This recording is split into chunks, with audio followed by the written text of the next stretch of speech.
Hi babies, ഇന്നൊരു special ഡ്രിങ്കാണ് മുഹബത്ത് കാ സർബത്ത്. അങ്ങ് ഡൽഹിയിൽ നിന്ന് വന്നൊരു ഡ്രിങ്കാണ്. അവിടുത്തെ കൂടുതൽ വൃത്തി കാരണം കുടിക്കാൻ ആഗ്രഹമുണ്ട്, എന്നാൽ വീട്ടിലുണ്ടാക്കും ചെയ്യാം.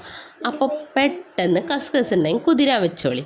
കുറച്ച് വെള്ളം ഐസാക്കാണ് ഫ്രിഡ്ജിൽ വെച്ചോളി. തണുപ്പ് കാലമൊക്കെ കഴിഞ്ഞ് ഇനി വരാൻ പോണത് എന്താ വേനൽക്കാലം, അതും കഠിനമായ ചൂടിലേക്കാണ്. പിന്നെ നോമ്പൊക്കെ അല്ലേ വരുന്നത്. അപ്പം നമുക്ക് ഈ സ്പെഷ്യൽ ഡ്രിങ്ക് ഒന്നുണ്ടാക്കി നോക്കിയാലോ?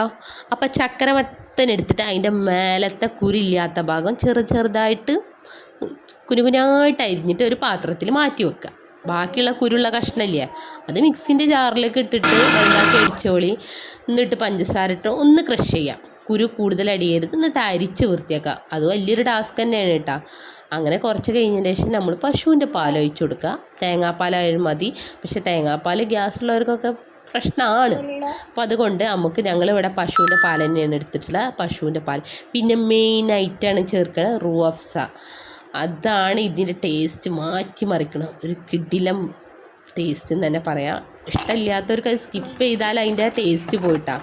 മുഹബത്ത് കാ സർബത്ത് എന്ന് പറഞ്ഞാൽ തന്നെ റൂഹ് അഫ്സൻ്റെയും പാലിൻ്റെയും ചക്കരമത്തൻ്റെയും ഒരു തണുപ്പും എല്ലാം കൂടിയൊരു ടേസ്റ്റാണ് വരിക. അപ്പോൾ എല്ലാവരും ട്രൈ ചെയ്യൂലേ?